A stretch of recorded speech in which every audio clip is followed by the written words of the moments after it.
একটি রাষ্ট্রের এমন একটি প্রতিষ্ঠানকে দেওয়া হচ্ছে এত বড় একটি ফান্ড যে প্রতিষ্ঠানে মাত্র দুজন কর্মী কাজ করেন। ডোনাল্ড ট্রাম্পের মতো একটি প্রেসিডেন্ট যিনি এই বিষয়টি নিয়ে বারবার কথা বলছেন, তাহলে কিন্তু আমরা বাংলাদেশের মানে সার্বিক নিরাপত্তা এবং বাংলাদেশের অবস্থা নিয়ে কিন্তু আমাদের একটু সংকট বা শঙ্কিত হওয়ার সুযোগ তো রয়েছে।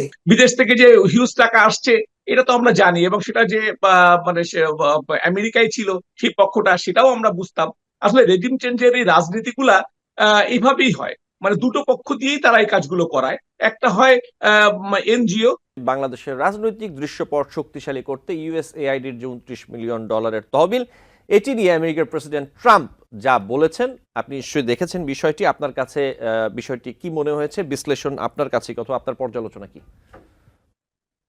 জি, অসংখ্য ধন্যবাদ। আমরা আসলে এই মুহূর্তে খুবই আমাদের মধ্যে একটি উদ্বিগ্নতা কাজ করছে এই জন্য যে আমাদের বাংলাদেশ নিয়ে একটি বিশ্বের শক্তিধর রাষ্ট্রের প্রেসিডেন্ট ডোনাল্ড ট্রাম্প বেশ কয়েকবার ইতিমধ্যে কথা বলেছেন, এবং গত শুক্রবার তাদের গুরুত্বপূর্ণ মিটিংয়ে যে বাংলাদেশের দৃশ্যপট, রাজনৈতিক দৃশ্যপট পরিবর্তনের বা দৃশ্যপটকে শক্তিশালী করতে যে ফান্ডের বিষয়টি নিয়ে কথা হয়েছে, এই বিষয়টি নিয়ে আমরা কিছুটা এই মুহূর্তে প্রাথমিক তথ্য আসার ফলে আমরা যে ভাবে উদ্বিগ্নতা পাচ্ছি যে একটি রাষ্ট্রের এমন একটি প্রতিষ্ঠানকে দেওয়া হচ্ছে এত বড় একটি ফান্ড যে প্রতিষ্ঠানে মাত্র দুজন কর্মী কাজ করেন।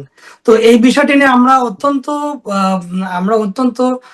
উদ্বিগ্ন হই এই জন্য যে একটি রাষ্ট্র ব্যবস্থা, একটি সার্বভৌম রাষ্ট্র, সেই সার্বভৌম রাষ্ট্রের একটি রাজনৈতিক দল ব্যবস্থা অথবা একটি রাজনৈতিক পরিকাঠামোকে কিভাবে ষড়যন্ত্রমূলক অবস্থায় নিয়ে যাওয়া যায়, অথবা কিভাবে একটি রাষ্ট্রকে ভিন্ন খাতে ডিপ স্টেটের ভূমিকার মধ্য দিয়ে একটা পরিকল্পনা নিয়ে যাওয়া যায়, সেই বিষয়টা নিশ্চয়ই কিন্তু বাংলাদেশের জন্য, বাংলাদেশের শুধু এই মুহূর্তের জন্য না, বাংলাদেশ যে একটি 54 বছরের একটি রাষ্ট্র বা 53 বছরের একটি রাষ্ট্র, সেই রাষ্ট্রের কিন্তু রাষ্ট্রের কাঠামো নিয়ে একটি প্রশ্ন উঠে যায় যে সেই রকম একটি রাষ্ট্র কি ধরনের ব্যবস্থা থাকলে যে অন্য একটি রাষ্ট্র অর্থনৈতিক সাপোর্ট দিয়ে সেই রাষ্ট্রের মধ্যে একটি ভিন্ন ধরনের প্রবণতা তৈরি করার যে প্রক্রিয়া, সেই প্রক্রিয়াটিকে আমরা কিন্তু দেখলাম অলরেডি মিডিয়াতে কিন্তু এর নামও চলে আসছে যে কারা এটা পেয়েছে, কিভাবে পেয়েছে।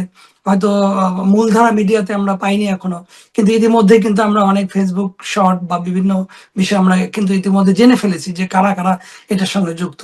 তো আমি যেটা মনে করি যে ডোনাল্ড ট্রাম্পের মতো একটি প্রেসিডেন্ট যিনি এই বিষয়টি নিয়ে বারবার কথা বলছেন, তাহলে কিন্তু আমরা বাংলাদেশের মানে সার্বিক নিরাপত্তা এবং বাংলাদেশের অবস্থা নিয়ে কিন্তু আমাদের একটু সংকট বা শঙ্কিত হওয়ার সুযোগ তো রয়েছে। এই জন্য রয়েছে যেহেতু আমাদের এখন নির্বাচনী কোনো রোডম্যাপ এখন আমাদের সামনে আসে নাই। আমরা চাই যে একটি গণতান্ত্রিক সরকার ব্যবস্থা কিভাবে কত দ্রুত আসবে, এবং তার ভিত্তিতে কিন্তু ডিপেন্ড করে যে রাষ্ট্রের স্থিতিশীল অবস্থা বা স্থিতিশীল কাঠামো কিরকম হতে পারে। যখন এই বিষয়টা নিয়ে যখন আবার নতুন কোনো ষড়যন্ত্র, আবার নতুন কোনো পরিকল্পনা তৈরি হতে পারে, তখন কিন্তু নিশ্চয়ই আমাদের বাংলাদেশের কাছে একটা একটা একটা সংকট তৈরি হবে এই জন্য যে বাংলাদেশ ধীরে ধীরে আরো খারাপ দিকে যেতে পারে, যাওয়ার সম্ভাবনা তৈরি হতে পারে। কারণ এটার সঙ্গে আরো অনেকে যুক্ত হয়ে যাবে, আরো অনেক অনেক রাজনৈতিক শক্তি সমূহ যুক্ত হয়ে যাবে, রাজনৈতিক বিষয়গুলো যুক্ত হয়ে যাবে।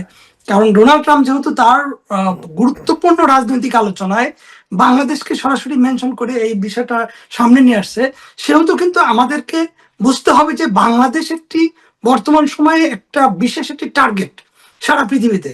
তো এই টার্গেটের জায়গায় আমরা কিভাবে এটাকে কতটা নিয়ন্ত্রণে নিয়ে আসতে পারি, কতটা আমরা স্থিতিশীল অবস্থায় নিয়ে আসতে পারি, সেই বিষয়টা বর্তমান সরকারকে ভেবে দেখতে হবে।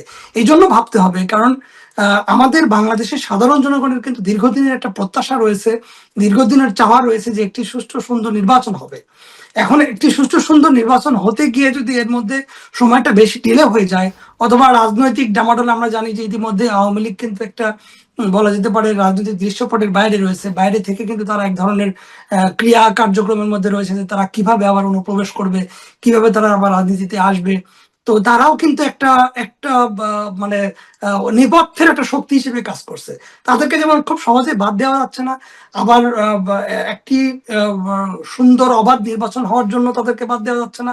তো কাজেই এই ডোনাল্ড ট্রাম্পের এই ধরনের বক্তব্য এবং বাংলাদেশের যে বিগত জুলাই আগস্টের যে আন্দোলন, সার্বিকভাবে এই সার্বিক প্রক্রিয়াটা কিন্তু আমাদের জন্য একটা বিরাট শঙ্কা এবং সংকটের পরিবেশ তৈরি হতে পারে।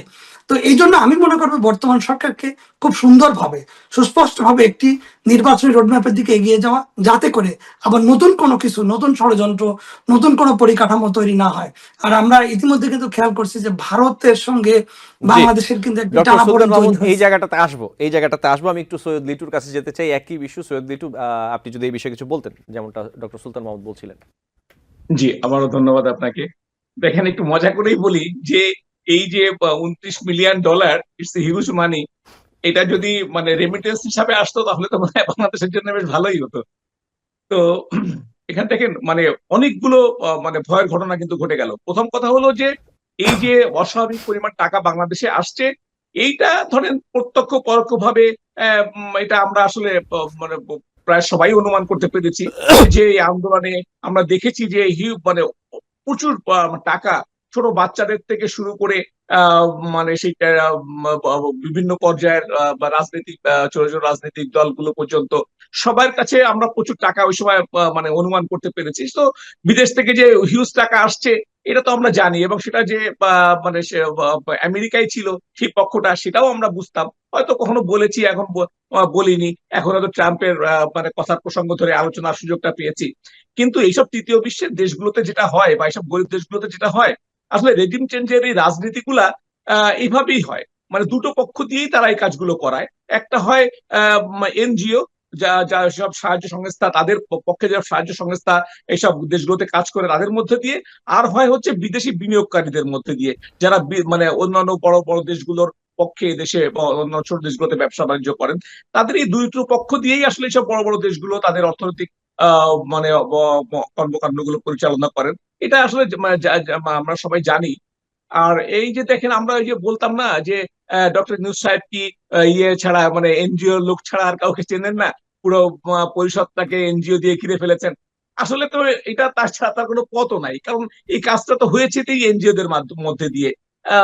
তাদের আমেরিকান যে সাহায্য সংস্থা, যে ইউএসএআইডি, যে তাদের প্রধান ইয়ে, তাদের মধ্যে দিয়েই তারা এই কাজগুলো করেছেন। আমরা দেখেছি যখন এইসব আলোচনার জন্য আমেরিকানরা এই আন্দোলনের শুরুর সময় বা কাছাকাছি সময় যখন আসতেন, তখন কোন কোন ছোট ছোট দলগুলোর সঙ্গে কথা বলেছেন, যাদের তখন ইয়েও ছিল না, কি বলে এই যে তাদের নিবন্ধনও ছিল না, তারপরেও বিএনপির চাইতেও বেশি গুরুত্ব দিয়ে কাদের সঙ্গে বেশি কথা বলেছেন।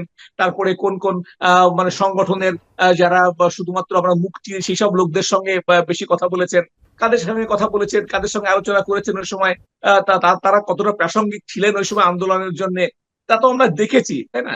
তো আমরা এগুলো জানতাম, কিন্তু এখন এই মানে ট্রাম্পের এই প্রসঙ্গটি আনার কারণে আমরা আলোচনার সুযোগটা পেয়েছি। তো এই যে জায়গাটা দেখেন এখানে, মানে মানে এই যে টাকাগুলো, আমি যদি এই আলোচনাগুলো যেহেতু সবাই করছেন, আমি যদি এই আলোচনাটা পাশে রেখে অন্য আলোচনাও করি, যে এই পরিমাণ টাকা ভিন্নভাবে, অর্থাৎ যেহেতু এগুলো মানে কাউকে না জানিয়ে দেওয়া হয়েছে, এই টাকাগুলো যেহেতু এগুলো গোপনে দেওয়ার বিষয় ছিল, তাহলে এই টাকাগুলো কিন্তু ঢুকেছে অন্যায় পথে, অবৈধভাবে। তো আমি অর্থনীতিবিদ না, কিন্তু এটুকু তো বুঝি যে মানে বিদেশি টাকা বা অতিরিক্ত টাকা যদি মানে ব্যাংকের মাধ্যমে অথবা কোনো সরকারি কোনো মাধ্যম দিয়ে না ঢোকে, সেই টাকাগুলো যে দেশের টাকার সঙ্গে মিলে সেটা যে মানে ভয়াবহ রকমের এক ধরনের ইমব্যালেন্স তৈরি করে, সেটা যে আমাদের ব্যবসা বাণিজ্যে, সেটা যে আমাদের দ্রব্য মূল্যে, আমাদের রিজার্ভ, সব জায়গাতে যে একটা ইমব্যালেন্স তৈরি করে, এটা তো আমরা জানি। তো সেই জায়গাটা কিন্তু খুব প্রচন্ড ভাবে তৈরি হয়ে গেল। নিউ ইয়র্ক থেকে সম্প্রচারিত TVN 24 টেলিভিশন বিশ্বজুড়ে বাঙালির কণ্ঠস্বর।